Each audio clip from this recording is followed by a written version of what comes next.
மக்களுக்கான நிர்வாகம் நேர்மையின் பாதையில் என்ற அடிப்படையில் லஞ்ச லாவண்யமற்ற நேர்மையான மற்றும் வெளிப்படையான நிர்வாகத்தை அடித்தட்டு மக்கள் வரை கொண்டு சேர்க்கும் நோக்கில் தமிழக வெற்றி கழக அரசு செயல்பட்டு வருகிறது. தங்களது தொகுதி மக்களின் குறைகளை கேட்டறியவும் அரசு திட்டங்கள் மக்களை சென்றடைவதை கண்காணிக்கவும் தங்களின் தொகுதி முழுவதும் தொடர் பயணங்களை சட்டமன்ற உறுப்பினர்கள் மேற்கொள்ள வேண்டியுள்ளது. பொருளாதார பலம் இல்லாமல் சட்டமன்ற உறுப்பினர்களாக பணியாற்றும் மற்றும் முதலாக சட்டமன்ற உறுப்பினர்களாக தேர்வு செய்யப்பட்ட உறுப்பினர்கள் தங்களது மக்கள் பணியை தோய்வின்றி தொடர்வதற்கும் அவர்கள் தங்களின் தொகுதி பணிகளை திறம்பட மேற்கொள்வதற்கு வசதியாக அனைத்து சட்டமன்ற உறுப்பினர்களுக்கும் அரசு சார்பில் வாகனம் வழங்கப்படும் என்பதை மகிழ்ச்சியோடு தெரிவித்துக் கொள்கிறேன்.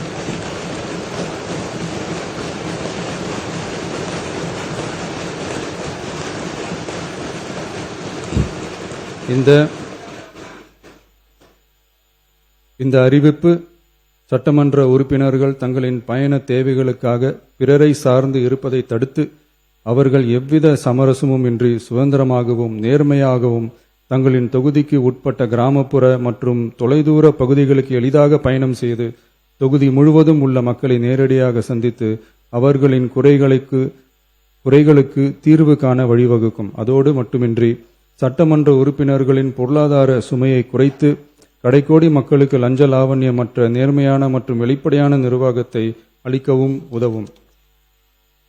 மேலும் சட்டமன்ற உறுப்பினர்கள் தங்களது தொகுதி சார்ந்த பல்வேறு பணிகளை மேற்கொள்ள ஏதுவாக சட்டமன்ற உறுப்பினர்கள் ஒரு உதவியாளரை நியமித்துக் கொள்வது அவசியம் என கருதப்படுகிறது.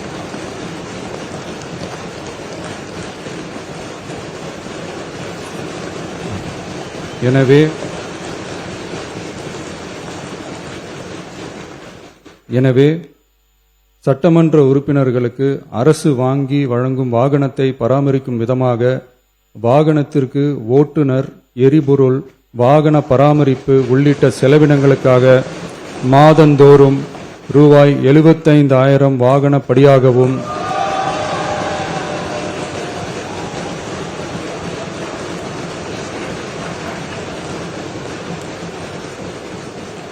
அலுவலக பணிகளில் உதவி செய்ய ஓர் உதவியாளரை நியமித்துக் கொள்ள மாதந்தோறும் ரூபாய் 25,000 உதவியாளர் படியாகவும்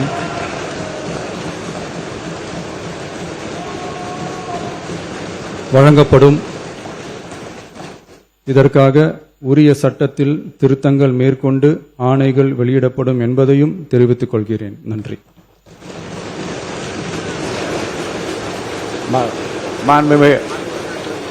உறுப்பினர் ஜோதிமணி அவர்கள்.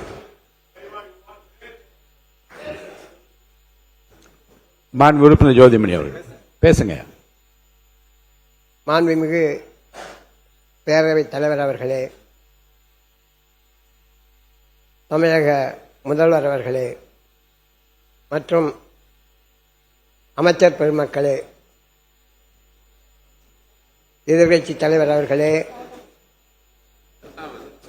மற்றும் சட்டமன்ற உறுப்பினர்களே, உங்கள் அனைவருக்கும் ஐயா தென்னாட்டு அம்பேத்கர் இளைய பெருமாள் நல்லாசியுடன் அண்ணன் தொல் திருமாவளவன் அவர்களின் ஆசீர்வாதத்துடன் என்னுடைய கன்னி பேச்சில் நான் வைத்த கோரிக்கையை ஏற்று அனைத்து சட்டமன்ற உறுப்பினர்கள் என்ற கோரிக்கையின் அடிப்படையில் நான் எனக்காக கேட்கவில்லை, இருந்தாலும் வருகின்ற சட்டமன்றத்தில் இருக்கின்ற அனைத்து உறுப்பினர்களும் இதை பயன்படுவார்கள் என்ற பரந்த மனப்பான்மையோடு நான் கேட்டதை நிறைவேற்றி தந்த ஐயா முதல்வர் அவர்களுக்கும் பேரவை தலைவர் அவர்களுக்கும் மற்றும் உறுப்பினர்களுக்கும் என் மனமார்ந்த நன்றியை தெரிவித்துக் கொள்கிறேன். நன்றி, வணக்கம். மாண்புமிகு உறுப்பினர் திருமதி தாரகை பட் அவர்கள். மாண்புமிகு பேரவைத் தலைவர் அவர்களே, உண்மையிலேயே புல்லரிக்கக்கூடிய ஒரு விஷயமாக மனதிற்கு ஒரு என்ன சொல்றது, இன்னைக்கு நிறைய பேர் ஃபர்ஸ்ட் டைமா எம்எல்ஏ வந்திருக்காங்க, பொருளாதாரம் பின்பலம் இல்லாத ஒரு இடத்துல இருந்து வந்திருக்கிறாங்க. அவர்களுக்கெல்லாம் இன்றைக்கு நமக்கு இன்னைக்கு ஒரு காரு, சட்டமன்ற உறுப்பினர்களுக்கான காரு, டிரைவருக்கான சேலரி, பிளஸ் அந்த இது உதவியாளர்களுக்கான சேலரி எல்லாம் கவர்மெண்டே நம்ம அரசாங்கம் கொடுக்குன்னு சொல்ற டைம்ல எதிர்கட்சியில இருக்கிறவங்களுக்கும் இது உண்மையிலேயே சந்தோஷமாக தான் இருக்கும். அவங்களுக்கு வெளிப்படுத்த முடியாது, அது எனக்கு தெரியும். நாங்களும் அங்க இருந்தாலும் இதுதான் பண்ணியிருப்பாங்க யார் இருந்தாலும். எனவே இது மாண்புமிகு முதலமைச்சர் அவர்களுக்கு என்னுடைய வணக்கத்தையும் வாழ்த்துக்களையும் தெரிவித்துக் கொள்கிறேன். அதே போல இன்றைக்கு 110 கீழ் கொடுத்தக்கூடிய அனைத்து விதிகளையும் பார்த்தோன்னா இந்த அரசு மக்களுக்கான அரசு என்பதை திரும்ப திரும்ப சொல்லிக் கொண்டிருக்கிறார்கள். இந்த அரசில் கூடுதலாக ஏன்னா முதலமைச்சர் விரிவான காப்பீடு திட்டத்துல 5 லட்சம் வந்து கண்டிப்பா அந்த மக்களுக்கு நமக்கு தெரியாது. ஆனா இப்போ 25 lakhs ஆக இன்க்ரீஸ் பண்ணி கொடுத்திருக்கிறது.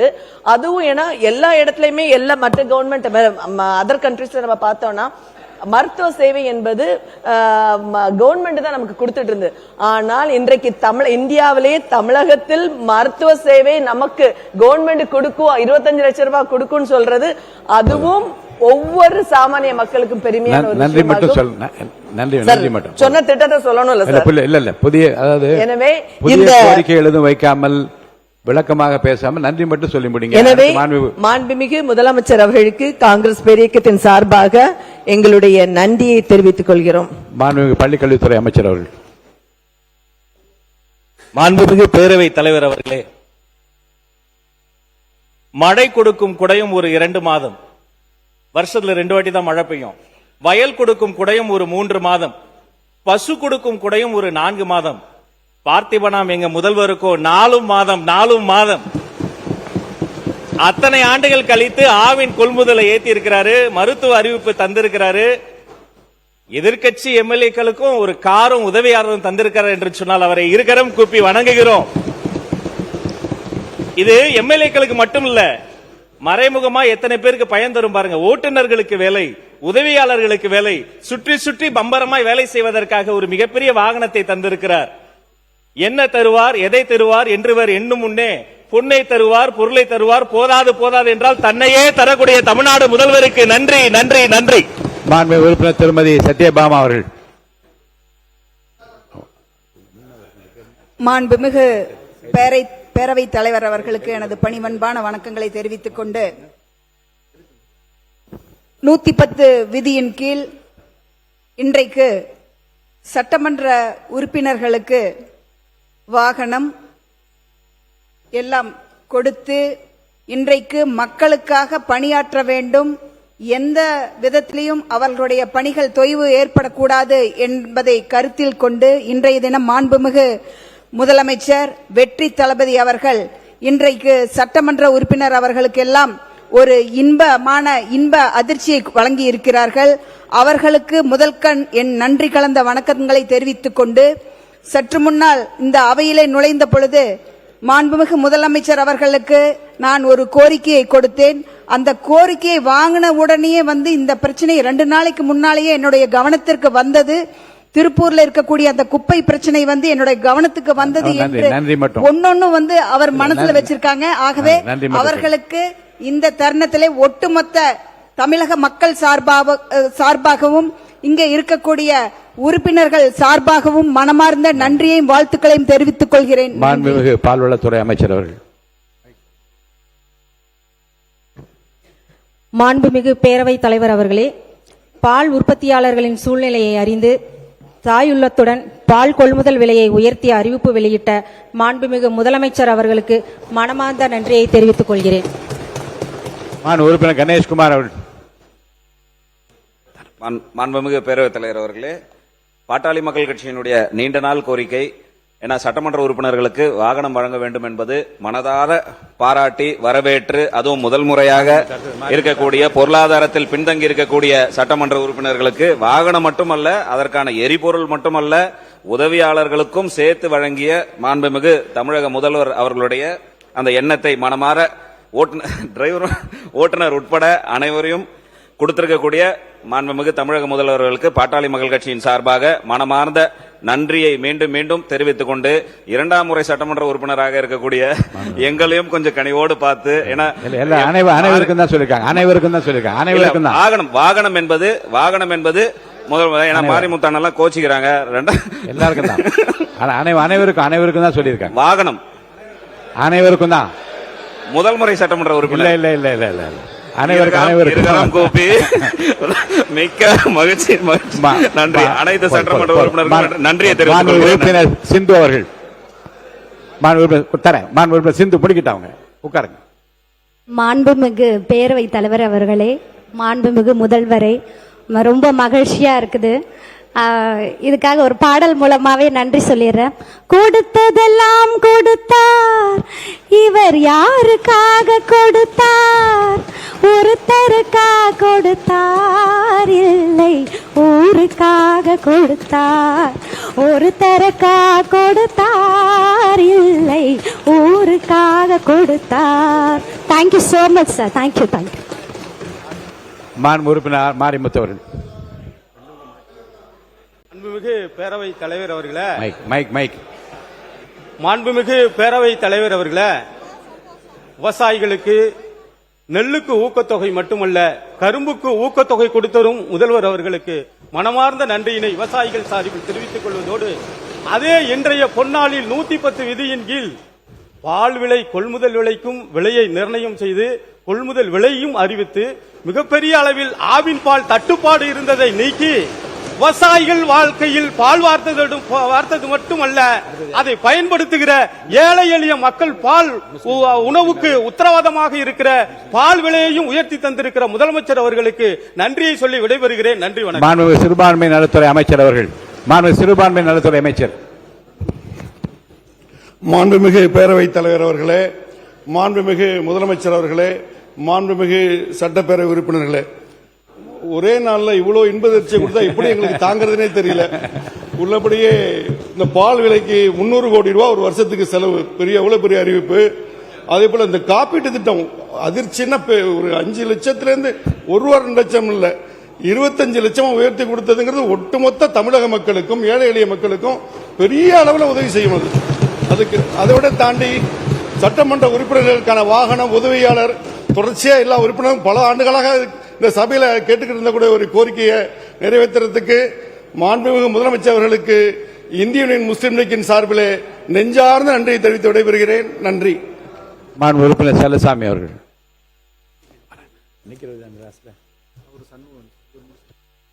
உரிய நாளிலே 110 விதியின் கீழ் நெல்லுக்கு விலை, கரும்புக்கு விலை, அதேபோன்று இன்றைக்கு மருத்துவத்துறையிலே அதிகமான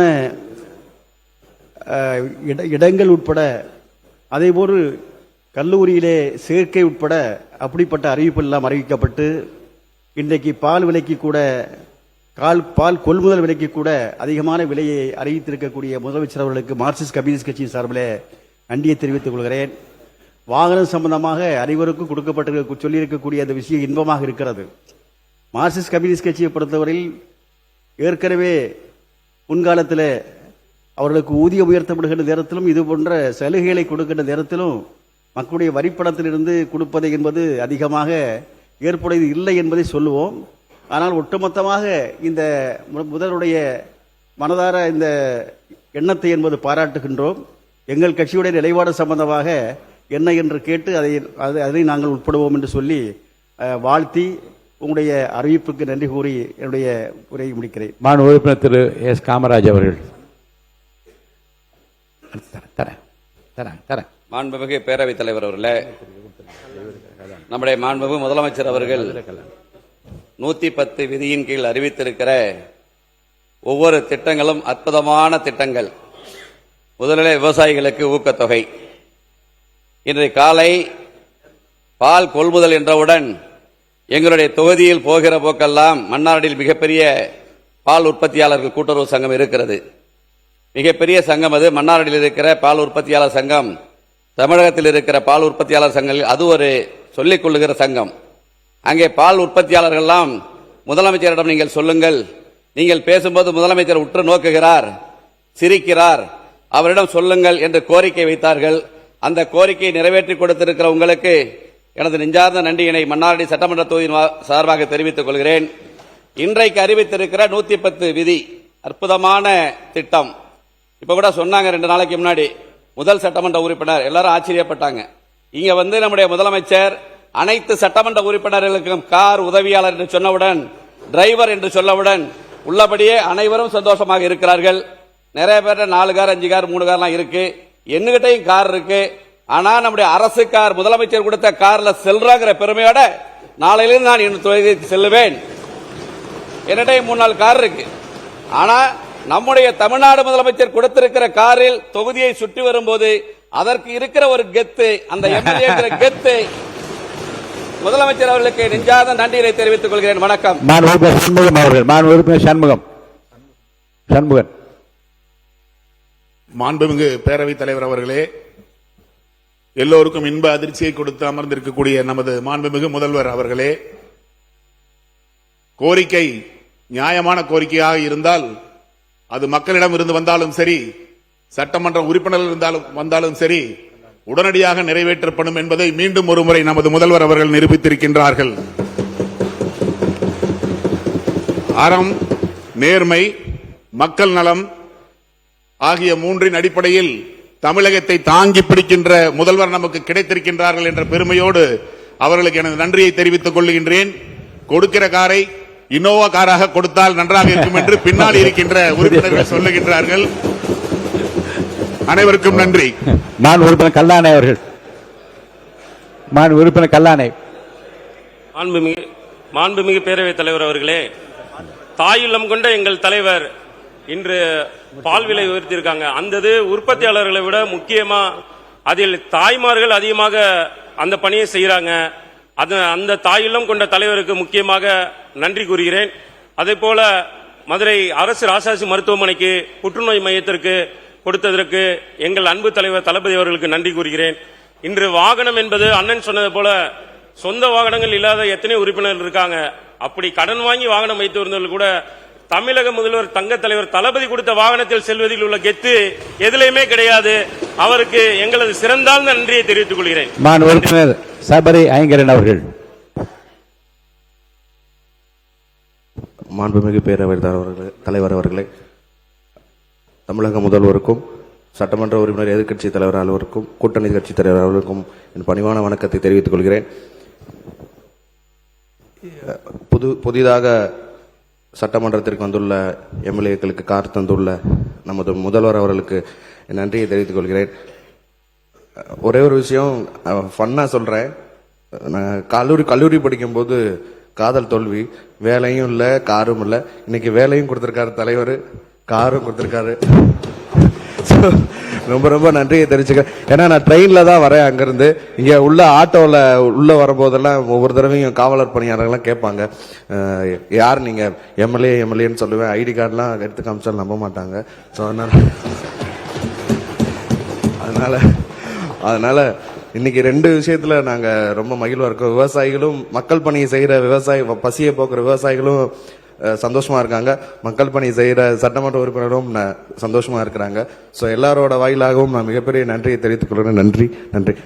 மாண்புமிகு உறுப்பினர்களே, 227 பேர் இருக்கோம். எல்லாருக்குமே நன்றி சொல்ல வேண்டும் என்ற ஆசை தான். ஆனால் 3 மானிய கோரிக்கைகள் இருக்கிறது, மற்ற தீர்மானங்கள்லாம் வருகிறது. இதில் சொல்ல வேண்டும் என்று துடித்து கைகளை உயர்த்தி கேட்டுக்கொண்டிருக்கிற பல பேர் நான் பார்த்து கொண்டிருக்கிறேன். நான் காலம் கருதி இன்னும் சில பேர் இருக்கிறார்கள், சொல்லத்தான் நினைக்கிறேன் ஆனால் சொல்ல முடியவில்லை என்று எங்களும் இருக்கின்றார்கள். ஆக பலருடைய உள்ளத்திற்கும் மகிழ்ச்சி அளிக்கக்கூடிய முத்தான அந்த அறிவிப்புகள் மாண்பு முதலமைச்சர் அவர்களே, மாண்பு அமைச்சர் பெருமக்களே மற்றும் அவையின் மாண்பு உறுப்பினர்களே, சட்டமன்ற உறுப்பினர்களின் மக்கள் பணியை மேலும் சிறப்பாகவும் தடையின்றியும் மேற்கொள்ளும் வகையில் அரசு சார்பில் புதிய வாகனம் வழங்கப்படும் என அறிவித்துள்ள தமிழகத்தை முதன்மை மாநிலமாக மாற்றிட ஓயாது உழைக்கும் மாண்பு முதலமைச்சர் அவர்களுக்கு வரலாற்று சிறப்புமிக்க சட்டமன்ற பேரவையின் தலைவர் என்ற முறையில் எனது நெஞ்சார்ந்த நன்றியினை நான் முதற்கண் தெரிவித்துக் கொள்கிறேன். கேட்பதற்கு முன்னரே கொடுப்பவன் தான் அரசன், கேட்ட உடனே கொடுப்பவன் மக்கள் தலைவன். அதற்கு இலக்கணமாக திகழும் மாண்பு முதலமைச்சர் அவர்கள் சட்டமன்ற உறுப்பினர்களின் நியாயமான கோரிக்கையை ஏற்று அரசு சார்பில் புதிய வாகனம் வழங்கப்படும் என்ற அறிவிப்பை நீங்கள் ஒரு வாகனத்தை வழங்கியிருங்கள் என்று மட்டும் நாங்கள் பார்க்கவில்லை. மக்களை நோக்கி செல்லும் எங்கள் பயணத்திற்கு வேகம் வழங்கி இருக்கின்றீர் என்றுதான் நாங்கள் பார்க்கிறோம். சட்டமன்ற உறுப்பினர் என்பவர் சட்டமன்றத்தில் மட்டும் இருப்பவர் அல்ல, தொகுதியின் கடைசி வீடு வரை செல்ல வேண்டியவர், கடைசி மனிதரின் குரலையும் கேட்க வேண்டியவர். வெயிலாக இருந்தாலும் மழையாக இருந்தாலும் பகலாக இருந்தாலும் இரவாக இருந்தாலும் மக்களின் தேவைக்காக களத்தில் நிற்க வேண்டிய பொறுப்பு எங்களுக்கு இருக்கிறது. அந்த மக்கள் பணியை இன்னும் வேகமாகவும் சிறப்பாகவும் மேற்கொள்ளும் வகையில் அரசியல் பாகுபாடின்றி அனைத்து உறுப்பினர்களின் களப்பணியை வேகப்படுத்தவும் அரசு திட்டங்களை கடைக்கோடி மனிதருக்கும் கொண்டு சேர்க்கவும் இந்த அறிவிப்பு ஒரு பெரும் பாலமாக அமையும் என்று நான் கருதுகிறேன். இந்த வாகன வசதியை வழங்கியிருப்பது மக்களுக்காக களத்தில் நிற்கும் மக்கள் பிரதிநிதிகளின் கரங்களை இந்த அரசு எப்போதும் வலுப்படுத்தும் என்பதற்கான மாண்பு முதலமைச்சர் அவர்களின் அரசின் ஒரு முக்கியமான அடையாளமாகும். மக்களின் நாடி துடிப்பை அறிந்த தலைவன் எடுக்கும் ஒவ்வொரு முடிவும் வரலாற்றின் பக்கங்களில் முத்திரையாக மாறும். தலைவர் என்பவர் வழிகாட்டுபவர் மட்டுமல்ல, தன் படையினரை கம்பீரமாக வழிநடத்துபவர் என்ற வரிகளுக்கு ஏற்ப மாண்பு முதலமைச்சர் அவர்களின் தலைமையில் நடைபெறும் இந்த ஆட்சியின் ஒவ்வொரு திட்டத்திற்கும் ஒரு நோக்கம் இருக்கிறது. அது மக்களை அடைவது, மக்களின் வாழ்க்கையை உயர்த்துவது. அந்த வகையில் சட்டமன்ற உறுப்பினரின் களப்பணிக்கு துணை நிற்கும் இந்த அறிவிப்பின் மூலம் மாண்பு முதலமைச்சர் அவர்களை மீண்டும் ஒரு முறை நிரூபித்து காட்டியுள்ளார்கள். அரசின் திட்டங்களை மக்களை தேடி செல்ல வேண்டும், மக்கள் பிரதிநிதிகள் மக்களை சந்திக்க தடை இருக்கக்கூடாது. இந்த எண்ணத்தோடு இன்று எங்களுக்கு வழங்கப்படும் இந்த வாகனம் நாளை ஒவ்வொரு தொகுதியிலும் ஒரு புதிய மக்கள் சந்திப்பை உருவாக்கட்டும், ஒரு புதிய குறையை வெளிக்கொண்டு வரட்டும், அதற்கு ஒரு புதிய தீர்வை உருவாக்கட்டும். மக்களுக்காக ஓடுவோம், மக்களுக்காக நிற்போம், மக்களின் நலனில் வெல்வோம் என்று கூறி பால் விலையை உயர்த்தியும் அதேபோன்று மருத்துவத்துறையில் மிகப்பெரிய மறுமலர்ச்சியை நோக்கி வீழ்நடை போட்டுக் கொண்டிருக்கிற அறிவிப்புகளுக்காகவும் மக்களின் தேவையை உடனுக்குடன் நிறைவேற்றும் மக்கள் நல அரசாகவும் சிறந்த நிர்வாக திறனும் இந்த மாநிலத்தை வழிநடத்தி செல்லும் மாண்புமிகு முதலமைச்சர் அவர்களின் இந்த அறிவிப்புக்கு மீண்டும் ஒருமுறை இந்த மாமன்றத்தின் சார்பிலும் என் சார்பிலும் எனது மனமார்ந்த நன்றிகளையும் பாராட்டுகளையும் நான் தெரிவித்துக் கொள்கிறேன். மாண்புமிகு சமூக நீதித்துறை அமைச்சர் அவர்கள் தரேன். மாண்புமிகு முதல்வர் அவர்களே, மாண்புமிகு சட்டப்பேரவை தலைவர் அவர்களே, இன்றைக்கு இந்த அறிவிப்பு ஒரு வரலாற்று சிறப்புமிக்க அறிவிப்பு. மாண்புமிகு பேரவைத் தலைவர் அவர்கள் சொன்னதைப் போல இந்த அவையில் ஒரு தலைவனுடைய கண்ணியத்தை அல்லது தலைவனுடைய செயல்பாட்டை இந்த நாடே மெச்சிக்கக்கூடிய வகையில் நம்முடைய மாண்புமிகு முதல்வர் அவர்கள் அறிவித்த இந்த அறிவிப்பு மிக முக்கியமான அறிவிப்பு, வரலாற்று சிறப்புமிக்க அறிவிப்பு. இந்த அறிவிப்புகளில் நான் வியந்து பார்ப்பது, வடசென்னையில் 300 கோடி மதிப்பீட்டில் 400 படுக்கைகள் கொண்ட ஒரு பன்னோக்கு மருத்துவமனை அமைத்திருப்பது என்பது மிகுந்த வரலாற்று சிறப்புமிக்கது, வரவேற்புக்குரியது. ஏனென்றால் வடசென்னையிலிருந்து வருகின்ற மக்கள் எத்தகைய மக்கள் என்று எல்லோருக்குமே தெரியும். அவர்கள் இங்கே வந்து ராஜீவ்காந்தி மருத்துவமனையாக இருக்கட்டும், இல்லை ஸ்டான்லியாக இருக்கட்டும், இல்லை வேறு பகுதிக்கு போவது என்பது எப்படிப்பட்ட நெருக்கடியில் இருக்கிறார்கள் என்று தெரியும். இன்றைக்கு வடசென்னை மக்களே குளிர்ந்து போகின்ற வகையில் அவர்கள் இந்த 5 லட்சம் அந்த காப்பீடு கூட எத்தனையோ முறை வந்து எங்களுடைய தலைவர் எழுச்சி தமிழர் அவர்கள்ட்ட கூட சொல்லுவாங்க, இந்த 5 லட்சம் காப்பீடை வந்து கொஞ்சம் கூடுதலாக சொல்லுங்க, அல்லது அந்த 5 லட்சத்துக்கு எங்களுக்கு காணல, கொஞ்சம் நீங்க நிதி கொடுங்க அப்படின்னு சொல்லி கேட்பார்கள். ஆனால் அதை உணர்ந்து மாண்புமிகு முதல்வர் அவர்கள் 5 லட்சத்தை 25 லட்சமாக உயர்த்தி இருக்கிறார். இது எப்படின்னா, ஔவையார் சொல்லுவாங்க, நோவா, அதாவது வந்து ஏவா மக்கள் மூவா மருந்து என்று சொல்வார்கள். ஏவா மக்கள்னா நீங்க மக்கள் வந்து ஏவாமலே கொடுக்கறாங்க அப்படின்னா அவர்களுக்கு மூப்பே இல்லை. ஔவையார் சொன்ன பாடு. அப்ப மக்களுடைய உணர்வு அறிந்து அல்லது மக்களுடைய மனதறிந்து இன்றைக்கு மாண்புமிகு முதல்வர் அவர்கள் இந்த அறிவிப்பை அறிவித்திருக்கிறார்கள்.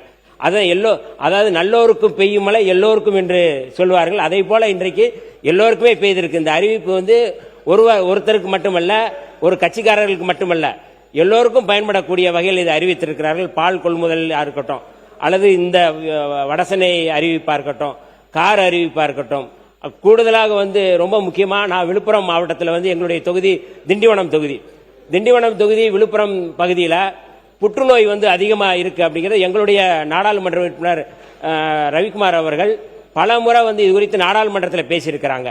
விழுப்புரத்தில் வந்து அதிகமாக புற்றுநோயால் பாதிக்கப்படுறாங்க. அந்த புற்றுநோயால் பாதிக்கப்படுற நோயாளிகளை குணமாக்கக்கூடிய இது குறித்து நிறைய நாங்கள் வந்து கேள்வி எழுப்பியிருக்கிறோம். ஆனால் அதையெல்லாம் அறிந்து கேளுங்கள் தரப்படும் தான் சொல்றாங்க. ஆனால் கேட்காமலே தருகின்ற ஒரு முதல்வராக தான் நான் வந்து பார்க்கிறேன். இதை யாரும் கேட்கல. வட சென்னைக்கு யாராவது கேட்டோமா? யாராவது கேட்டிருக்கோமானா இல்ல. ஆனால் புற்றுநோய் தொடர்பாக, புற்றுநோய் தடுப்பு மையம் தொடங்குவது தொடர்பாக, அது அறிவிப்பு தொடர்பாக யாராவது கேட்டிருக்கிறோமா? இல்ல. அப்ப ஒரு பைபிள்ல சொன்ன வசனத்தை விட கேட்காமலே தரக்கூடிய ஒரு மாண்புமிகு முதல்வர் அவர்கள் நமக்கு கிடைத்திருக்கிறார்கள். அந்த வகையில இந்த அறிவிப்புகள் ஒன்டன் மூலமாக அறிவித்த அறிவிப்புகள் மகத்தானவை. இதை நான் வரவேற்கிறோம். விடுதலை சிறுத்தைகள் சார்பாக அவருக்கு நாங்கள் நன்றியை சொல்ல கடமைப்பட்டிருக்கின்றோம்.